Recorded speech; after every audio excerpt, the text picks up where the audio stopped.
Boa noite, igreja. Que satisfação estar mais uma vez reunido com os irmãos e as irmãs, depois desse momento de oração juntos, na nossa sala de oração, neste nosso culto de oração e ministração da palavra. E nesse momento eu quero convidar você a abrir a sua Bíblia, no Evangelho de Marcos, no capítulo 12.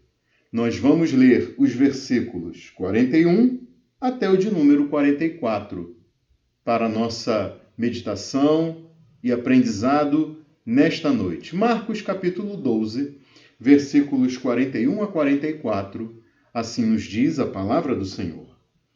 Jesus sentou-se em frente do lugar onde eram colocadas as contribuições e observava a multidão colocando dinheiro nas caixas de ofertas. Muitos ricos lançavam ali grandes quantias. Então, uma viúva pobre chegou-se e colocou 2 pequeninas moedas de cobre de muito pouco valor. Chamando a si os seus discípulos, Jesus declarou: afirmo-lhes que esta viúva pobre colocou na caixa de ofertas mais do que todos os outros.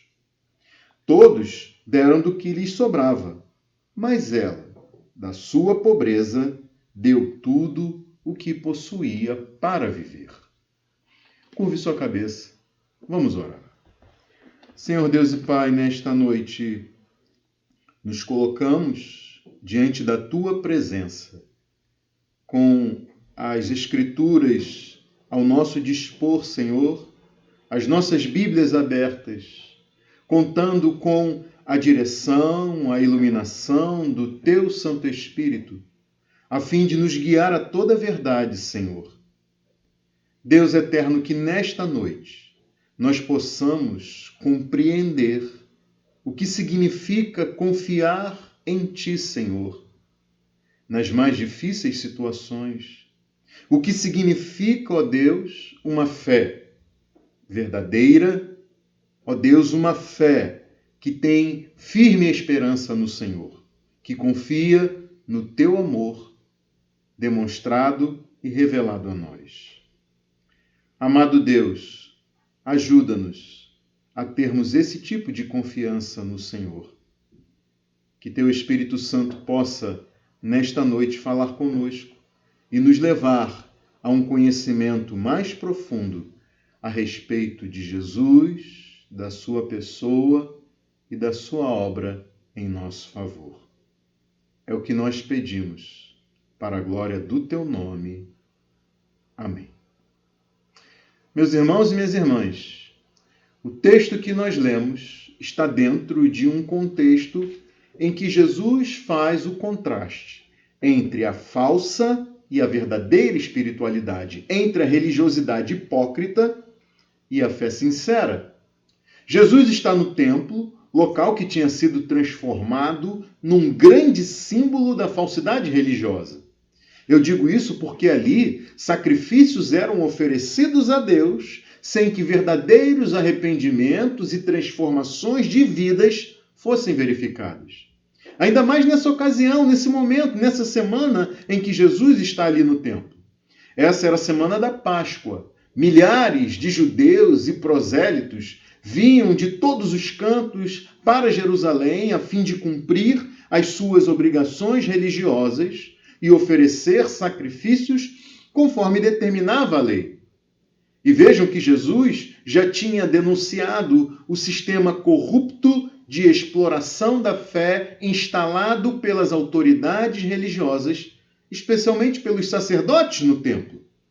Jesus os acusou de terem transformado o templo em um covil de ladrões, em vez de zelar para que esse templo fosse uma casa de oração para todos os povos. E pouco antes de observar como as pessoas faziam as suas ofertas ali, Jesus tinha feito sérias acusações contra aqueles que representavam melhor a hipocrisia moral e a falsidade religiosa. Esses eram os mestres da lei.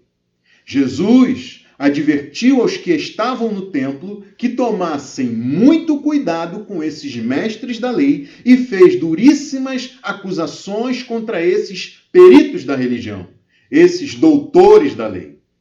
E ao final, Jesus decretou um terrível juízo sobre eles, e eu convido você a ver isso comigo aí nos versículos 38 a 40, que antecedem o trecho que a gente leu. Vejam aí. Ao ensinar, Jesus dizia: cuidado com os mestres da lei. Eles fazem questão de andar com roupas especiais, de receber saudações nas praças e de ocupar os lugares mais importantes nas sinagogas e os lugares de honra dos banquetes. Eles devoram as casas das viúvas e, para disfarçar, fazem longas orações. Esses receberão condenação mais severa. Então Jesus, ele expôs a hipocrisia e a falsidade daqueles que eram os ícones da religião para, em seguida, apresentar um exemplo de fé humilde e sincera. Jesus expôs a hipocrisia dos mestres da lei, desses que faziam parte das autoridades religiosas, para, em seguida, nos apresentar um exemplo de fé humilde e sincera. Para isso, ele colocou de um lado os muito ricos e do outro uma viúva muito pobre.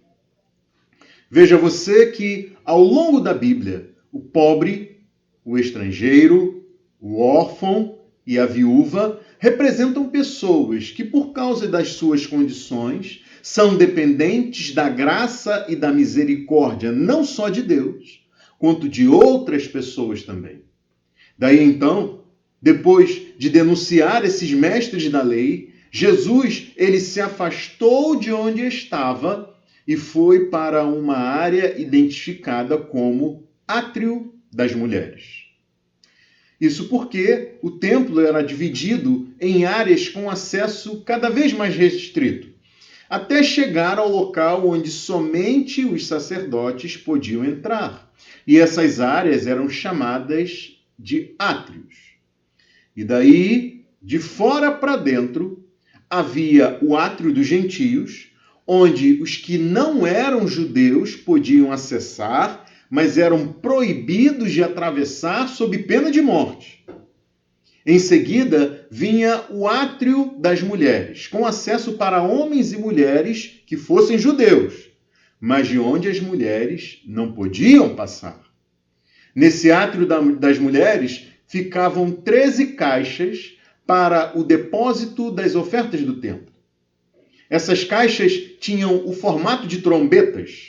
Elas tinham o formato do instrumento de sopro judaico conhecido como shofar, que nada mais era do que um chifre de carneiro com uma extremidade mais larga e uma extremidade estreita. Era como um funil de um formato sinuoso, um chifre de carneiro.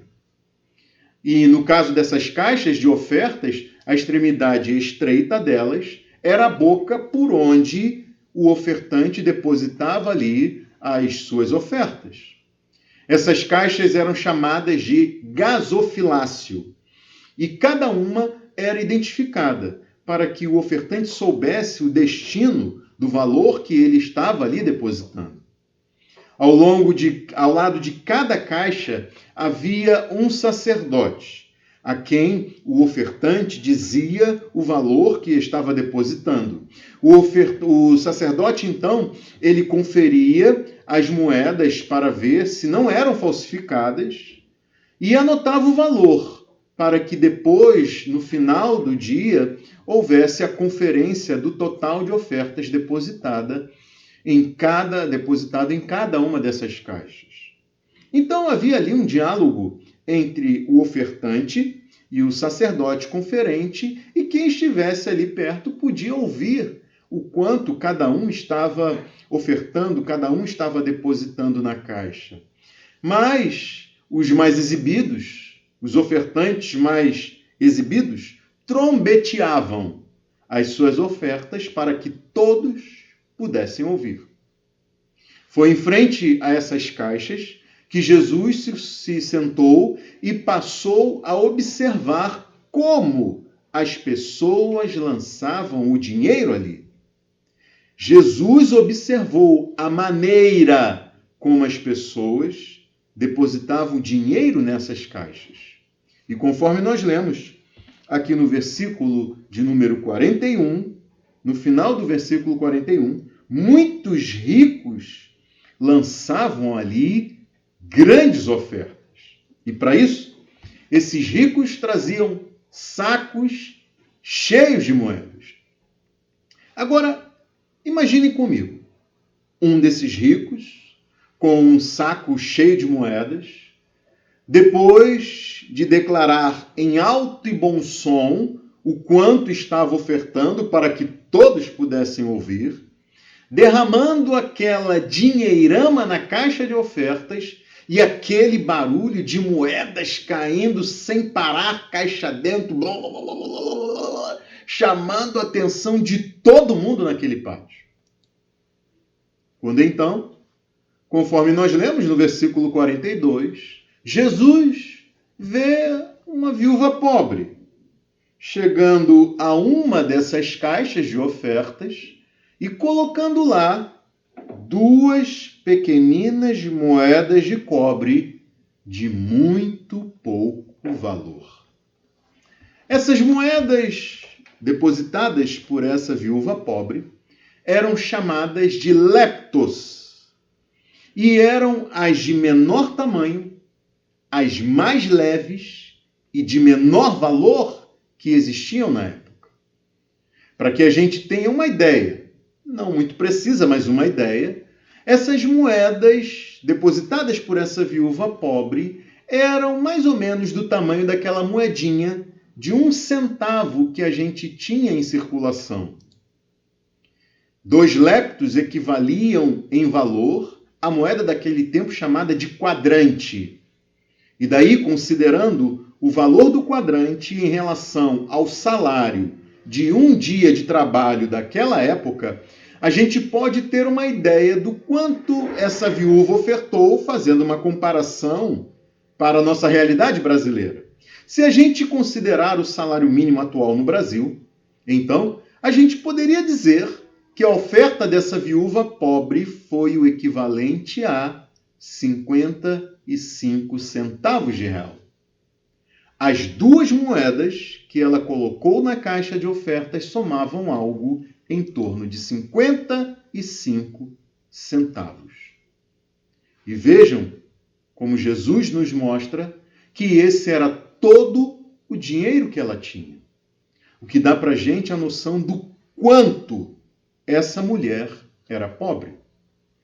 Tão pobre que ela deveria ser beneficiária da caridade e não doadora do que quer que fosse, mas mesmo assim, essa viúva pobre ofertou. O que vocês imaginam que ela fez depois de ofertar aquelas 2 moedinhas? Provavelmente ela foi para casa para aguardar a provisão de Deus a fim de ter o que comer. E eu gostaria que vocês imaginassem essa cena também. Uma mulher idosa, mal vestida, está na fila do ofertório e quando chega a sua vez, ela diz para o sacerdote conferente, em voz baixa, que vai depositar 2 leptos. Daí, ela estende a mão com aquelas 2 moedinhas. O sacerdote observa aquelas 2 moedas, olha para ela, confere as moedas e anota ali o valor daquela mísera oferta. Então, ela lança a primeira e depois a segunda moeda pela boca da caixa de ofertas. As moedinhas de tão pequenas, de tão leves, mal fazem tim, tim, tim.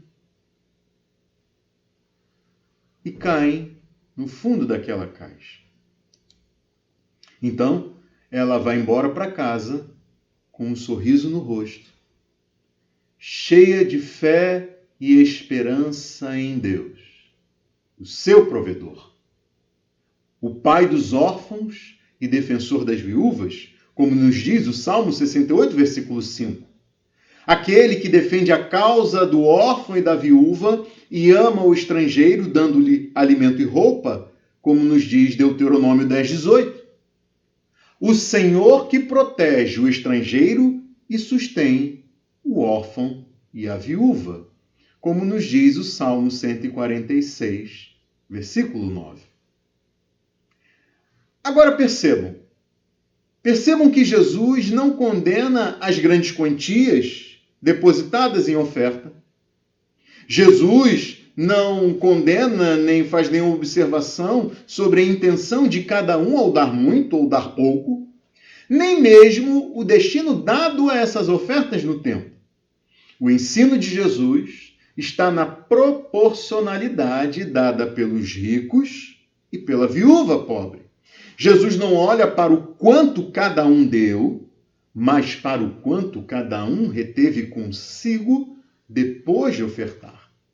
Jesus não calcula quanto cada um deu, mas ele sabe quanto cada um reteve consigo depois de ter ofertado. E o que Jesus quer ensinar aqui tem a ver com o quanto nós dependemos de Deus nas circunstâncias mais adversas da vida. O ensino de Jesus aqui tem muito mais a ver sobre o quanto nós dependemos de Deus nas circunstâncias mais adversas da vida do que no valor que nós ofertamos. É quando então a gente percebe que a oferta dessa viúva pobre refletia a confiança e a fé que ela tinha em Deus. O quanto ela depositou em proporção de o quanto ela reteve para si, que foi nada, reflete o grau, o nível, a confiança e a fé dessa mulher em Deus. Agora, do ponto de vista do narrador, que é o escritor do Evangelho Marcos, ele se vale da história dessa viúva pobre para unir os pontos, os assuntos já tratados por Jesus até aqui. Percebam que, a partir do versículo 28, Jesus respondeu a um mestre da lei que o mandamento mais importante era amar a Deus de todo o coração, de toda a alma, de todo o entendimento e de todas as forças, e amar ao próximo como a si mesmo. Daí a gente vê a palavra todo ser repetida 4 vezes na resposta de Jesus ao mestre da lei para dimensionar o amor devido a Deus. Todo o coração, toda a alma, todo o entendimento e todas as forças. Isso para dizer que toda a vida deveria ser dedicada em amor a Deus. Sem dúvida, esse amor é fruto de uma fé que entrega aos cuidados de Deus toda a vida e submete tudo o que se tem a Deus. Esse amor do crente por Deus é fruto de uma fé que entrega tudo aos cuidados de Deus, toda a vida, e submete tudo o que você tem, o que se tem, a esse Deus. Depois, a partir do versículo 35, desse capítulo 12 que nós lemos, Jesus apontou o erro no ensino dos mestres da lei e condenou a hipocrisia e a falsa religiosidade deles, como eu já lhes disse.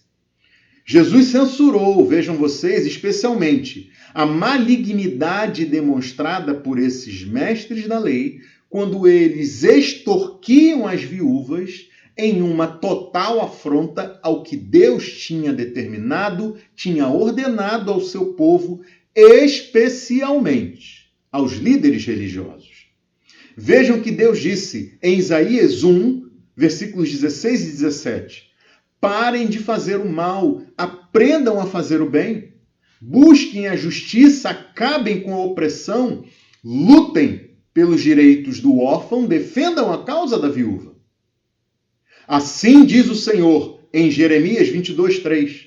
administrem a justiça e o direito. Livrem o explorado das mãos do opressor, não oprimam nem maltratem o estrangeiro, o órfão ou a viúva.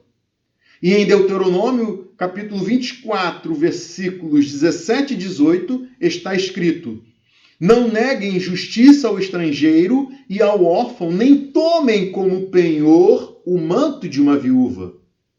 Lembrem-se de que vocês foram escravos no Egito e de que o Senhor, o seu Deus, os libertou. Por isso, lhes ordeno que façam tudo isso.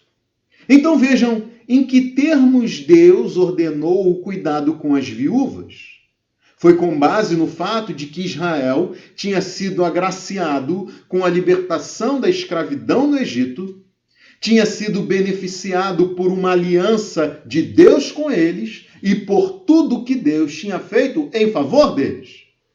E por isso, em resposta a essa ação graciosa e amorosa de Deus, eles deveriam agir em favor daqueles mais necessitados. Da mesma forma, Jesus condenou a usurpação de direitos e a exploração das viúvas pelos mestres da lei. E então, nós lemos a partir do versículo 41, que uma viúva pobre depositou 2 moedinhas de cobre na caixa de ofertas do templo. Jesus, então, chama seus discípulos para perto e faz uma declaração solene. Em algumas Bíblias dizendo: em verdade, digo. E o que ele diz? Veja aí comigo novamente, os versículos 43 e 44. Afirmo-lhes que esta viúva pobre colocou na caixa de ofertas mais do que todos os outros. Todos deram do que lhes sobrava, mas ela, da sua pobreza, deu tudo o que possuía para viver. E então, meus irmãos e minhas irmãs, a gente lê a palavra tudo ou todo 4 vezes. Novamente, agora, destacando a fé que essa viúva pobre tinha em Deus. Do mesmo modo que o amor devido a Deus foi destacado como de todo o coração, toda a alma, todo o entendimento e todas as forças. Repetindo 4 vezes a palavra todo para enfatizar que isso envolvia toda a vida. Essa mulher tinha toda a sua confiança e fé em Deus e no seu amor. Toda a vida dela, tudo o que ela tinha, estava diante de Deus. E ela amava a Deus de todo o coração, toda a alma, todo o entendimento e todas as forças, toda a sua vida.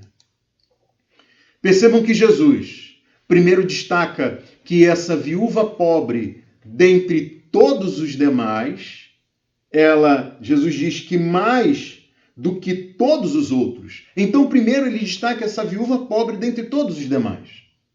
Depois, ele coloca todos os demais no mesmo nível, quando ele afirma todos os outros deram do que lhes sobrava. E terceiro, ele mostra a proporcionalidade da oferta da viúva pobre em relação aos demais, quando ele diz que da sua pobreza ela deu tudo o que possuía. E por fim, ele destaca o nível de comprometimento da oferta dessa mulher, quando ele diz que tudo o que ela tinha para viver foi o que ela ofertou. Mais do que todos os outros, todos deram o que lhes sobrava, da sua pobreza ela deu tudo o que possuía, tudo o que ela tinha para viver. Agora talvez você esteja comigo unindo já os pontos e pensando aí, por que o Erlon está fazendo essa relação da oferta da viúva pobre com o amor devido a Deus sobre tudo e todos? Será que ele vai agora me desafiar a fazer uma grande transferência bancária para a conta da igreja? Bom, meus irmãos e minhas irmãs, meus amigos e minhas amigas, eu só faria isso se eu fosse uma versão desses mestres da lei e se eu tivesse sido cooptado por um sistema corrupto como esse desenvolvido naquele templo pelos sacerdotes.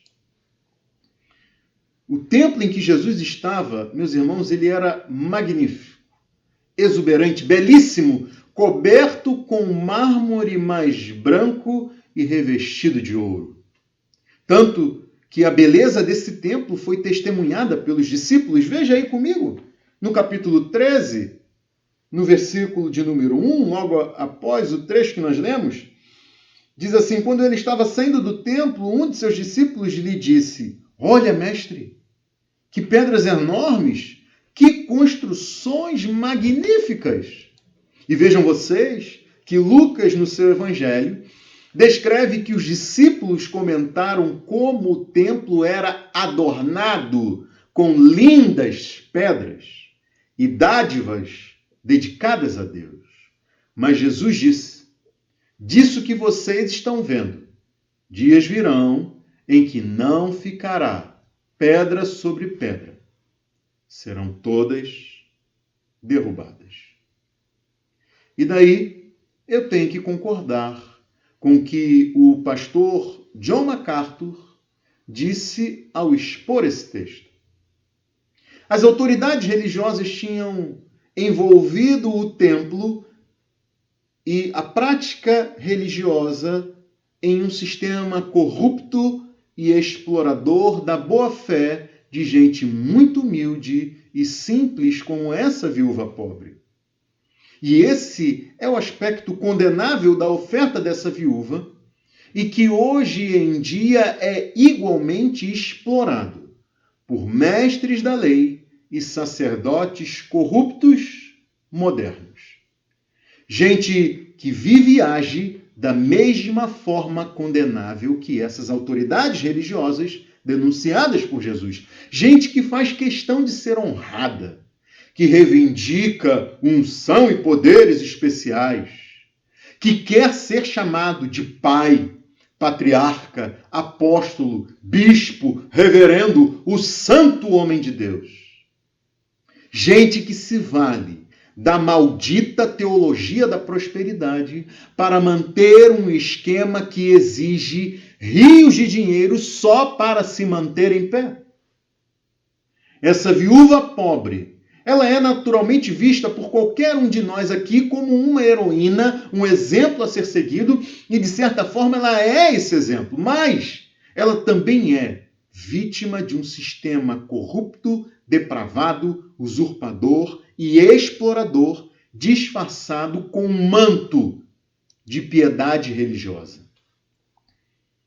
E percebam que Jesus não disse: vejam essa viúva pobre e façam o mesmo que ela, peguem tudo o que vocês têm e entreguem em uma igreja mais próxima. Jesus não disse isso e a gente não pode fazer esse tipo de dedução. A gente deve atentar para os princípios, para os fundamentos, para o que Jesus quis ensinar e não simplesmente procurar imitar exatamente o que essa viúva pobre fez. Porque se a gente fizer isso, se a gente tomar esse caminho, assim como esses mestres da lei e sacerdotes corruptos modernos tendem e querem nos ensinar, nós faremos isso com a intenção de sermos retribuídos por Deus. A gente vai fazer isso para exigir coisas de Deus e esquecer os princípios por trás daquilo que Jesus quis nos ensinar. E daí a gente deve lembrar que Jesus disse: tenham cuidado com esses falsos mestres. Afastem-se deles. Não ouçam o que eles dizem. Cuidado. Muito cuidado com eles. Eles devoram as casas das viúvas. Eles exploram a boa vontade das pessoas. Eles corrompem a fé genuína de gente simples. Esse é um ensino claro de Jesus nesse texto. E vejam, meus irmãos e minhas irmãs, que eu não posso me esquivar de alertar a quem está assistindo essa pregação.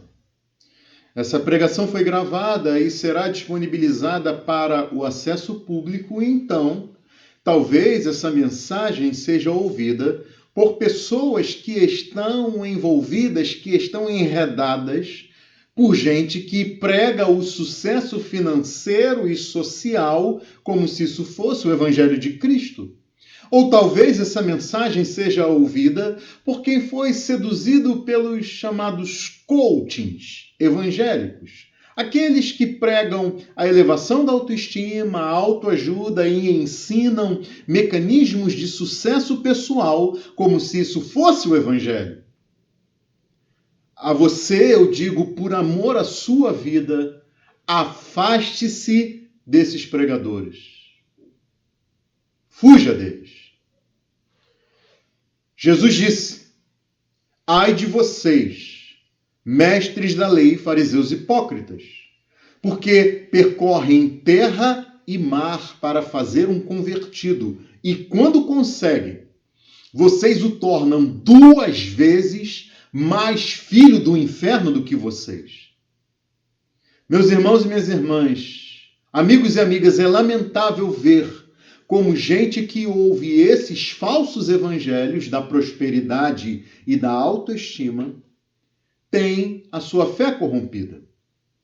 Uma pessoa assim não consegue, não suporta ouvir uma exposição bíblica. Sente comichão quando ouve mais do que alguns minutos de uma pregação bíblica comprometida com um texto e a intenção do Espírito Santo ao inspirar o escritor para comunicar a vontade de Deus. Primeiro para os destinatários originais e então a aplicação dessa verdade aos ouvintes e leitores de hoje. Meus irmãos e minhas irmãs, meus amigos e minhas amigas, cuidado com os mestres da lei, na versão de hoje em dia. E é por isso que eu não vou usar o que fez essa viúva pobre para fazer você limpar a sua carteira e entregar tudo que você tem à igreja.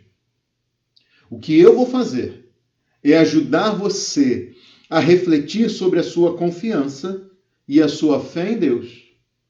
Ajudar você a pensar sobre a sua real condição na nossa sociedade e também sobre os princípios bíblicos que motivam contribuições conforme o ensino dos apóstolos e não por interesses pecaminosos disfarçados de piedade.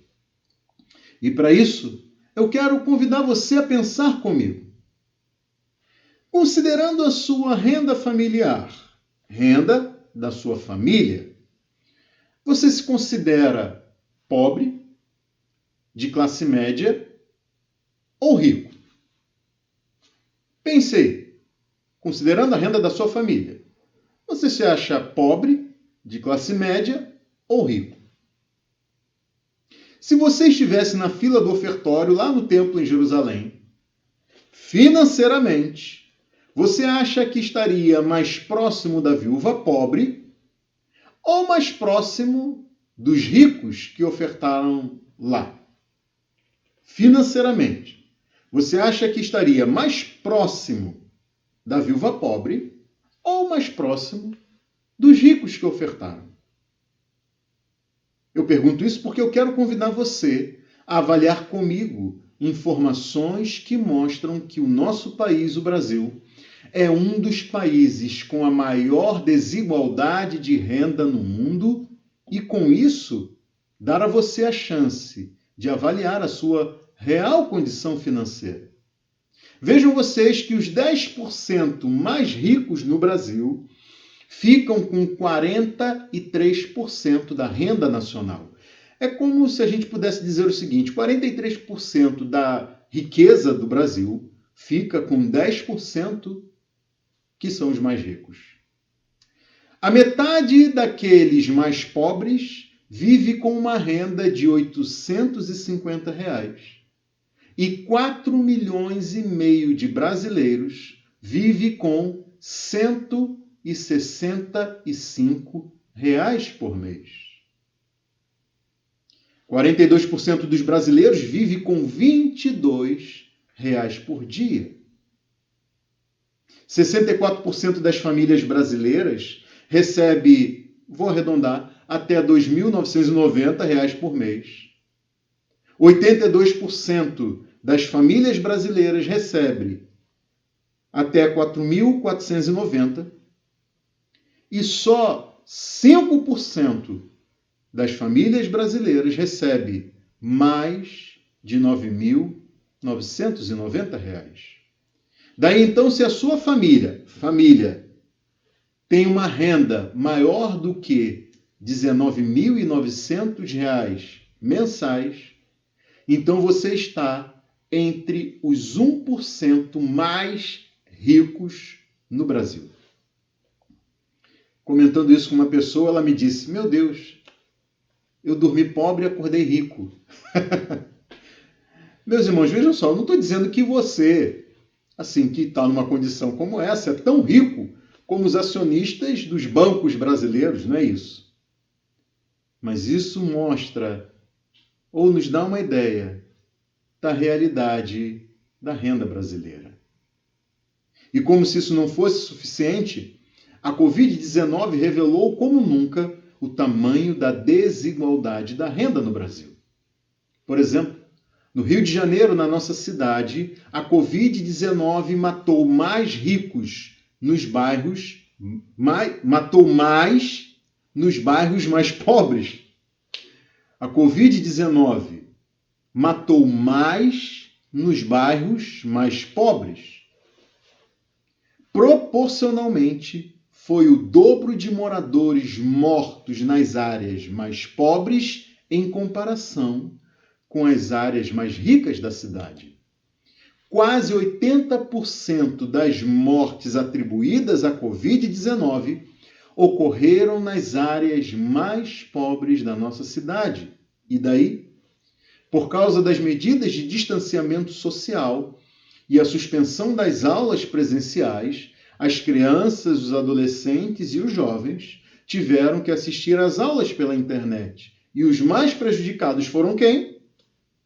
Os mais pobres. Por causa de dificuldades de acesso à internet, o ensino online não chegou a 25% e, em alguns casos, nem a 15% dos alunos de escolas públicas brasileiras. De cada 10 alunos de escolas públicas, só 2 conseguiram assistir às aulas à distância.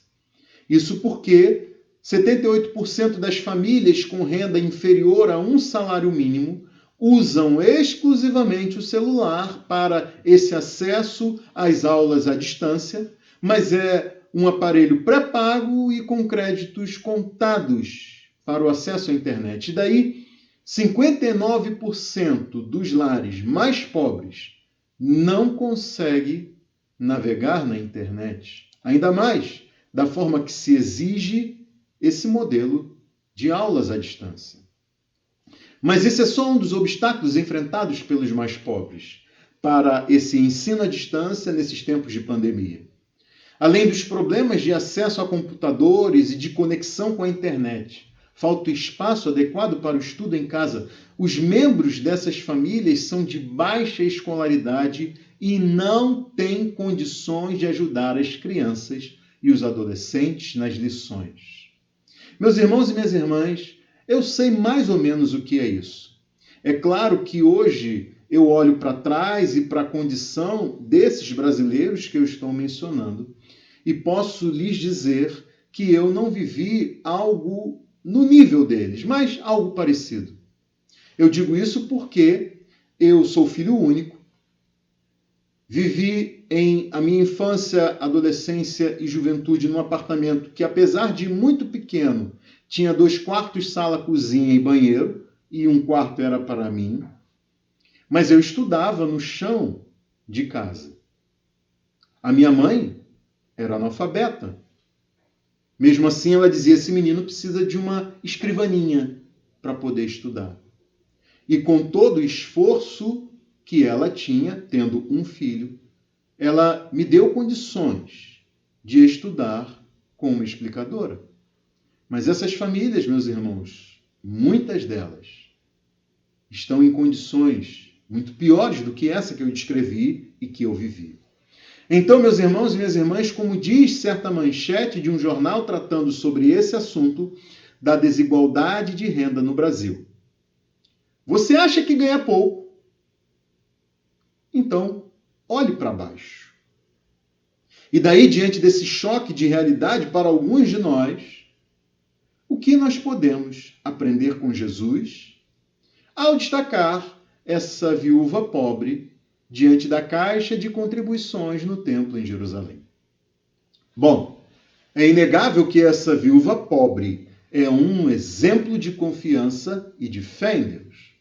E essa confiança e essa fé em Deus é uma resposta a quem Deus é e ao amor demonstrado por Deus em favor de quem nele crê.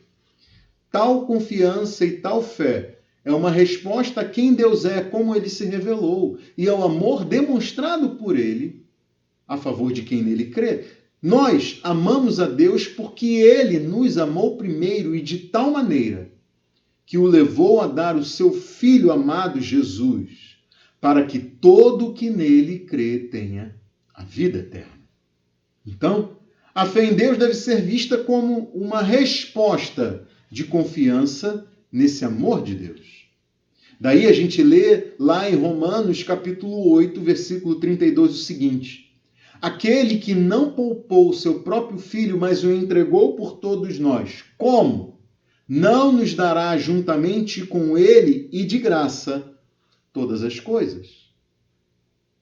E aí eu pergunto a você, como você reage ao saber disso?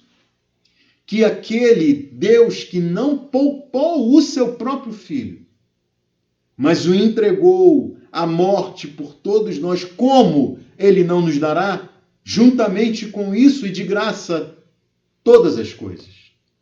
Como essa verdade bíblica é capaz de promover a sua fé? A gente aprende também que a proporção da oferta dessa viúva pobre é uma prova do quanto ela confiava no amor de Deus por ela. Mas o amor de Deus por nós também nos leva a amar a outros conforme ele nos amou. E daí então eu fiquei pensando, será que existe na Bíblia o exemplo de alguém que amou a Deus e aos outros de tal modo que não mediu esforços para ajudar a quem precisava? Foi quando eu me lembrei de um exemplo. Não que a Bíblia tenha apenas um exemplo, mas eu lembrei desse. Foi o amor demonstrado não por uma pessoa, o que já seria maravilhoso e inspirador, mas por toda uma comunidade de crentes em Jesus. Foi o amor demonstrado não pelos crentes de uma só igreja local, o que já seria admirável e louvável, mas por um grupo de igrejas da região da Macedônia, em favor dos irmãos da igreja em Jerusalém, a quilômetros de distância, que os macedônios nunca tinham visto, mas que estavam passando fome. E eu quero convidar você a ler comigo na segunda carta de Paulo aos Coríntios, no capítulo 8, os versículos 1 a 9. Segunda carta de Paulo aos Coríntios, capítulo 8, versículos 1 a 9. Abra aí a sua Bíblia. Nos diz assim a palavra do Senhor em 2 aos Coríntios, capítulo 8, versículos 1 a 9. Eu vou destacando alguns aspectos ao longo da leitura desse trecho. Agora, irmãos, queremos que vocês tomem conhecimento da graça que Deus concedeu às igrejas da Macedônia. Então vejam que Paulo, ele diz que Deus concedeu uma graça às igrejas da Macedônia. E agora vejam a continuidade. No meio da mais severa tribulação, a grande alegria e a extrema pobreza deles transbordaram em rica generosidade. Vejam que essas igrejas da Macedônia estavam enfrentando uma duríssima, uma severa tribulação e eles estavam vivendo em extrema pobreza. Mas o que aconteceu a despeito disso? Eles transbordaram em generosidade. Paulo continua: pois dou testemunho de que eles deram tudo quanto podiam e até além do que podiam.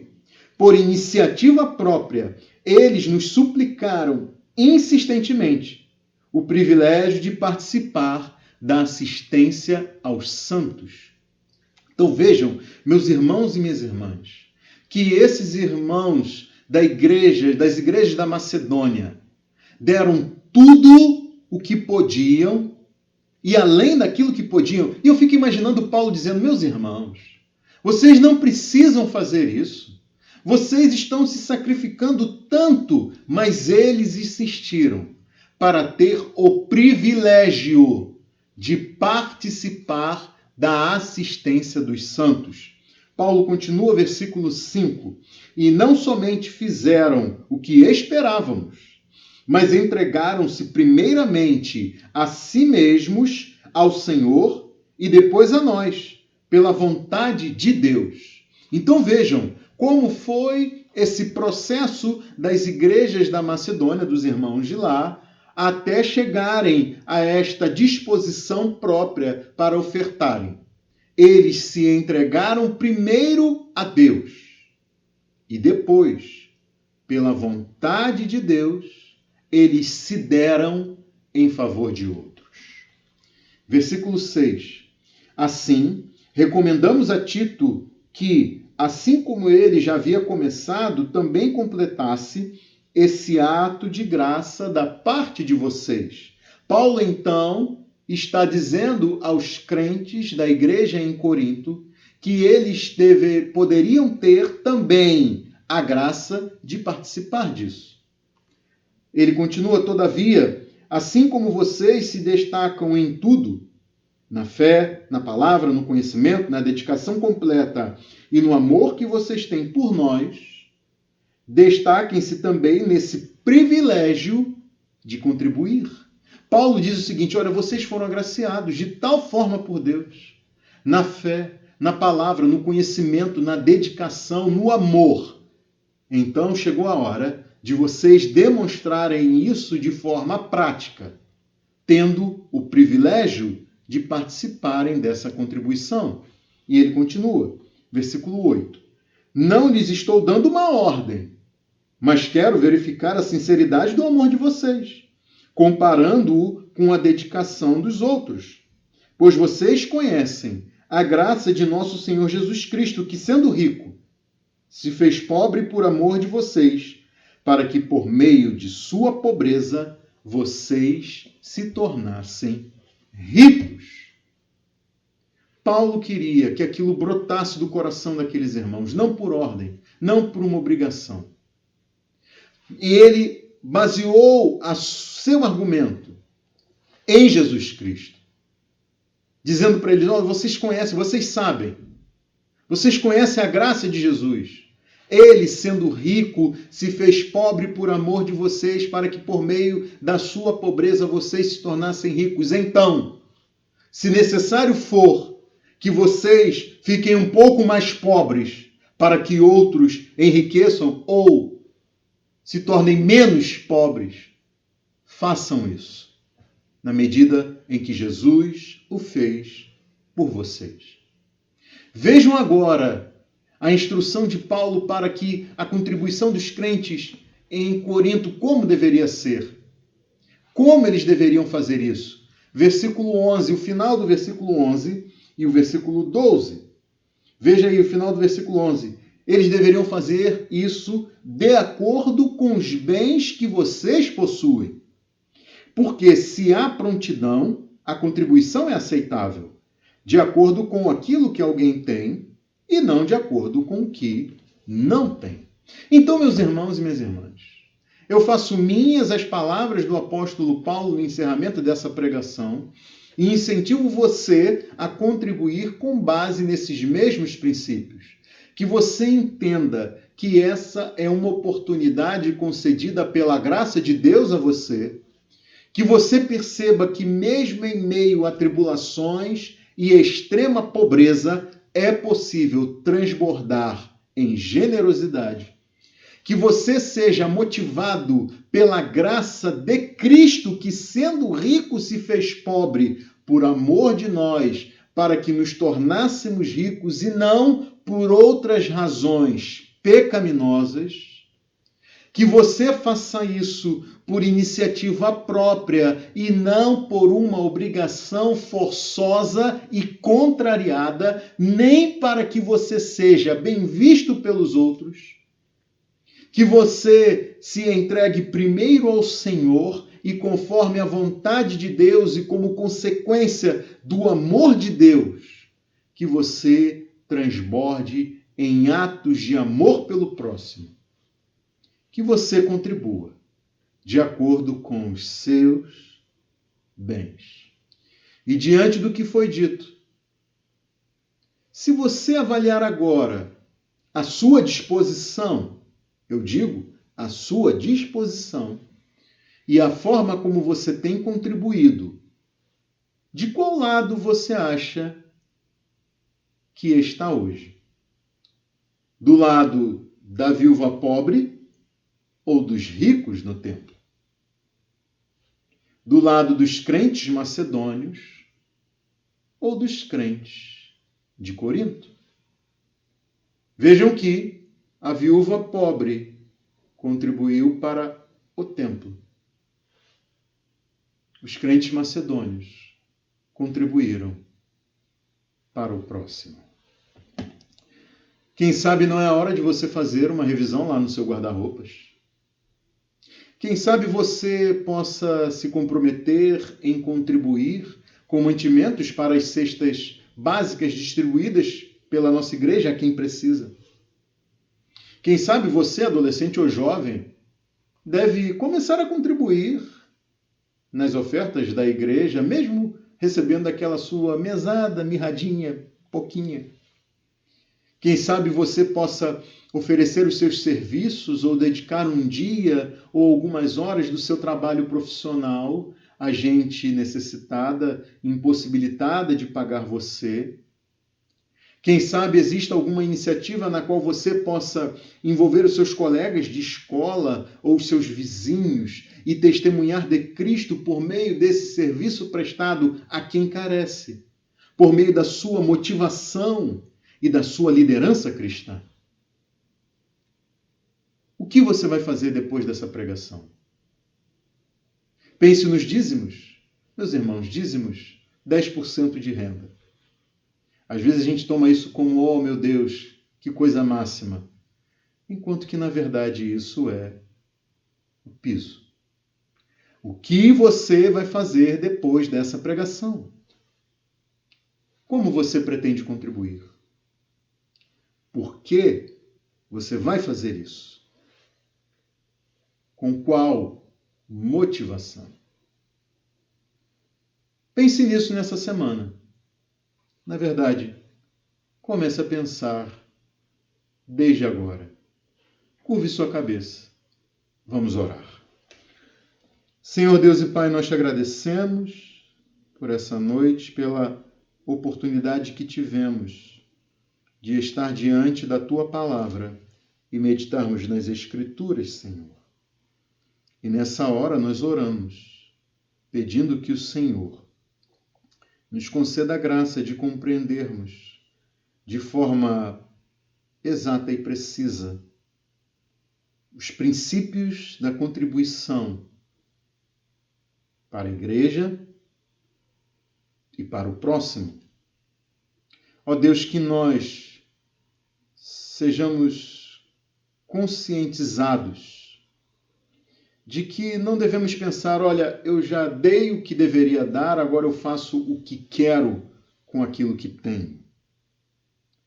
Meu Deus, que nós tenhamos a consciência de que tudo o que temos está a teu serviço.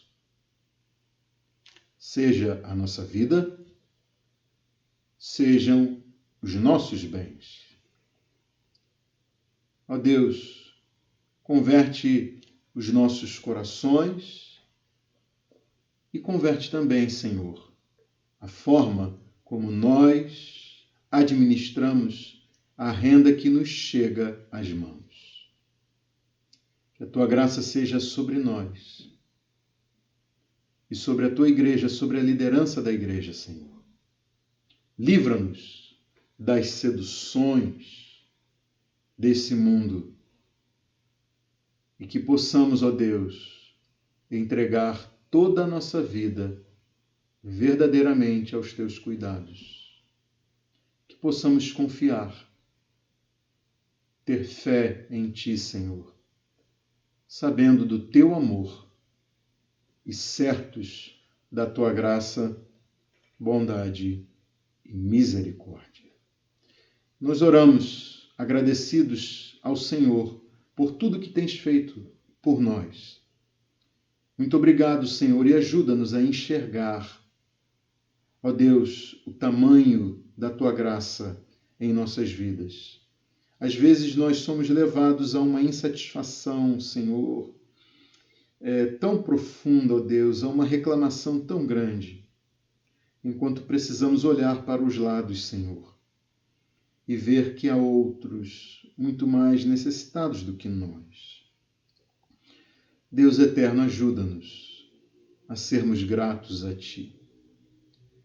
Em nome de Jesus nós oramos e Te pedimos, ajuda-nos também, que possamos nos disponibilizar voluntariamente, Senhor, a ajudar a quem precisa e a contribuir com as questões que a Tua igreja está envolvida. Em nome de Jesus nós pedimos isso, para a Tua glória, honra e louvor. Amém. Irmãos e irmãs, tenham todos uma boa noite. E até a semana que vem, se Deus assim nos permitir. Como você sabe, estaremos na nossa sala de oração virtual, numa reunião através da internet, com um link disponibilizado para que possamos dedicar um tempo de oração e, em seguida, você poderá acessar a mais uma pregação da Palavra de Deus para seu crescimento em fé e para uma vida digna do Evangelho. Boa noite. Que Deus lhe abençoe, rica e abundantemente.